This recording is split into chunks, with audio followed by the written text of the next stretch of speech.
When the cops locked him in a cage, they thought they'd just put on the show of the year. The crowd laughed, phones recorded, and he stood there calmly like he was in complete control. And you know what? He absolutely was. What happened next turned into their worst nightmare, but a true triumph for justice. New York City streets were as chaotic as ever. Cars honked, street vendors shouted out deals, and people rushed by, heads down, avoiding eye contact. In the middle of it all, Andrew Carter, a 38-year-old man with broad shoulders and a calm stride, stood out, not because of his presence, but because of his bright red asterisk "Make America Great Again" asterisk cap. It wasn't just a hat. In NYC, it might as well have been a flashing neon sign that read "Mess with me," and oh boy, did it catch the wrong kind of attention.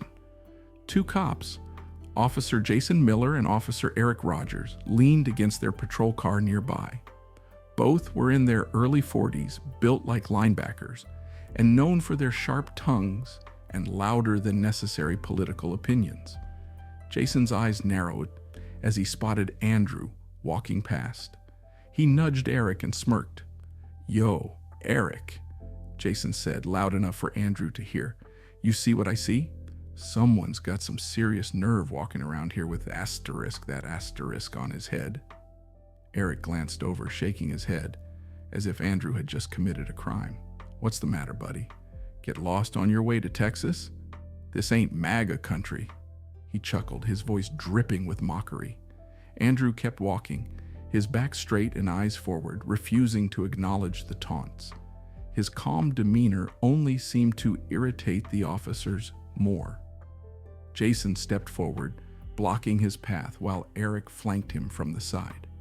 "You deaf or just plain stupid?" Jason said, his tone shifting from teasing to confrontational. "You got any idea where you are right now? This is New York City. Asterisk our asterisk turf. And people like you? Yeah, you don't have rights here." Andrew stopped, finally turning his sharp gaze toward them. He wasn't scared, but there was a quiet intensity in his eyes that could unsettle anyone paying attention.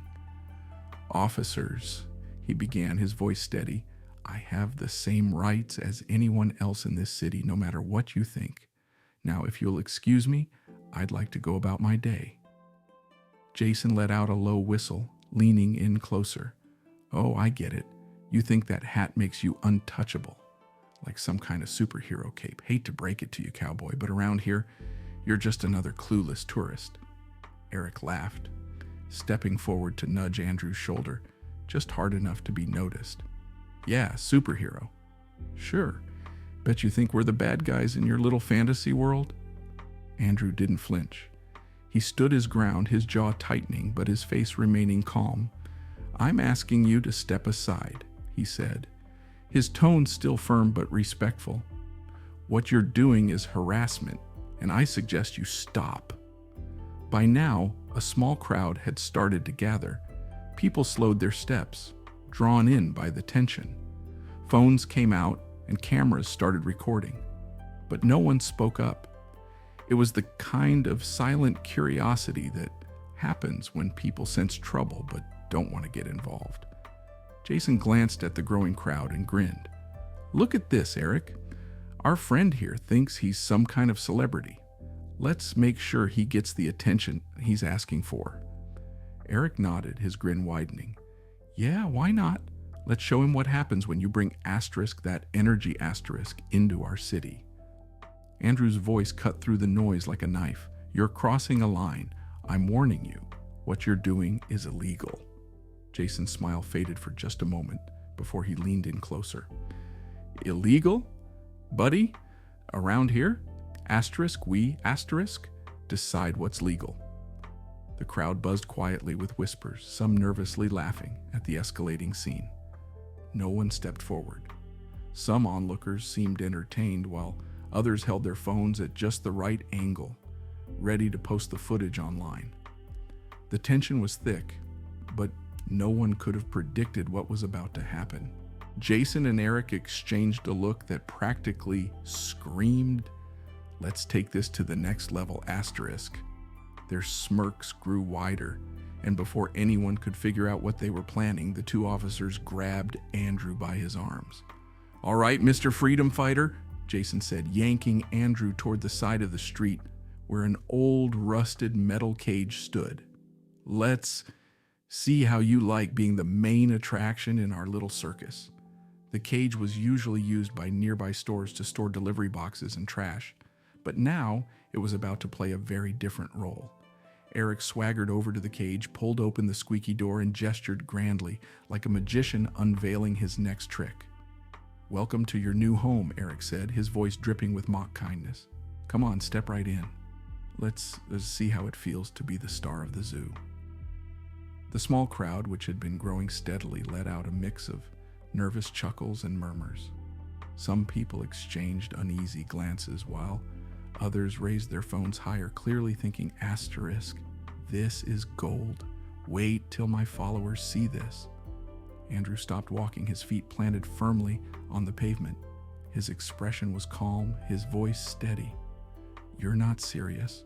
Jason leaned in closer, his eyes gleaming with mockery. "Oh, you think we're joking? Nah, we're dead serious.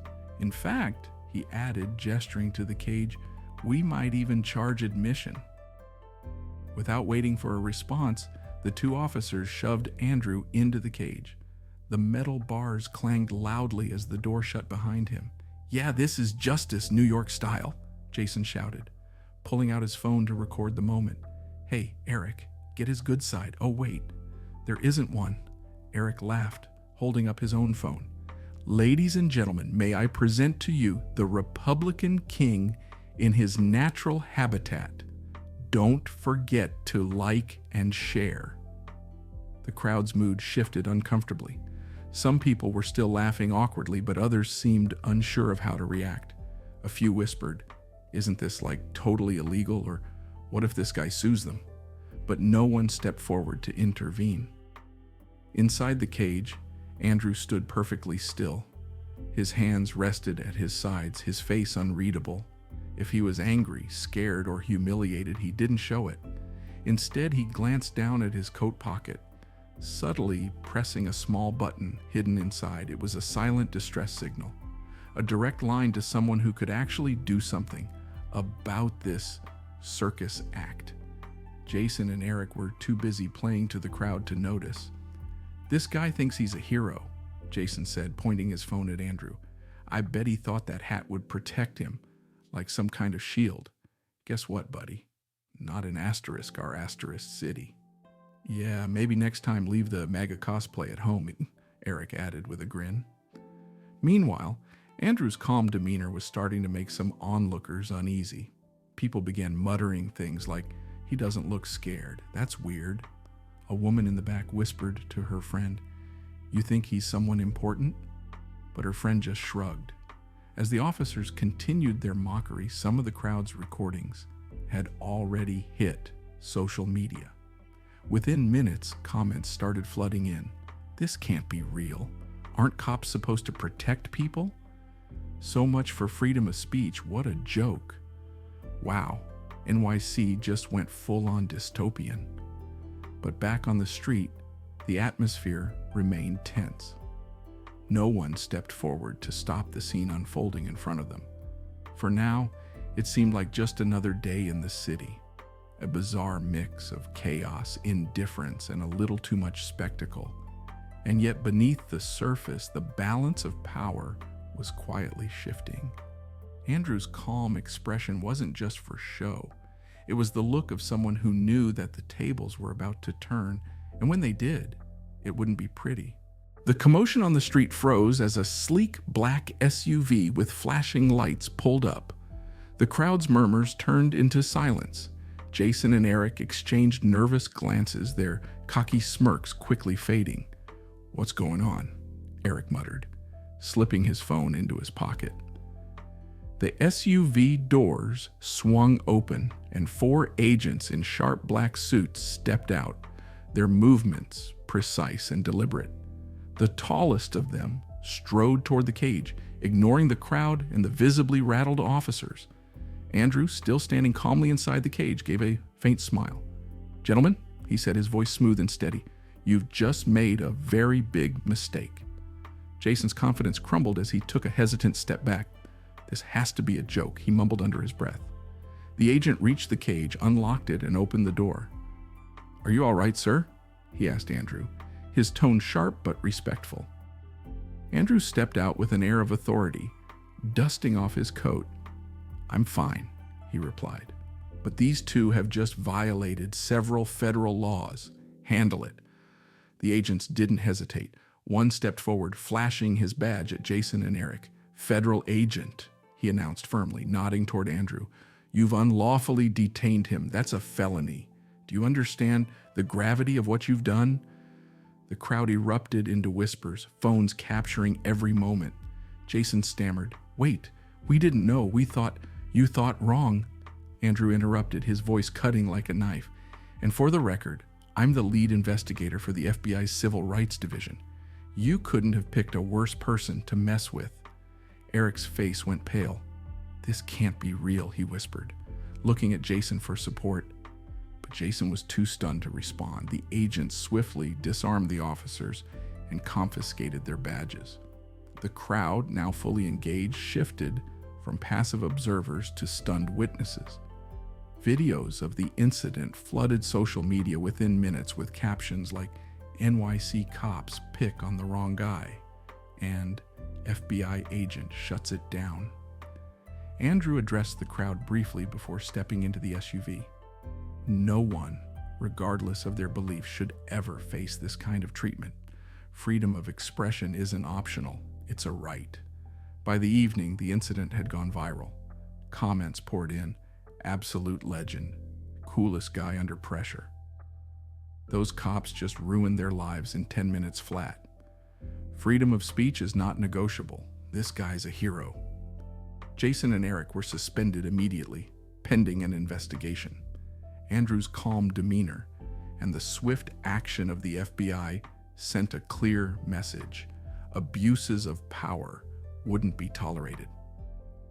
While Andrew returned to his life, the story ignited a broader discussion about bias, accountability, and justice in modern America. What would you have done in Andrew's place? Have you ever experienced or witnessed a situation like this? Share your thoughts in the comments below and let us know how you'd handle it. Don't forget to like, share, and engage. Your voice matters. This story is shared to shed light on important issues, spark discussion, and inspire positive change. Together we can work toward a world that's fairer, kinder, and more understanding. Your opinion has the power to make a difference.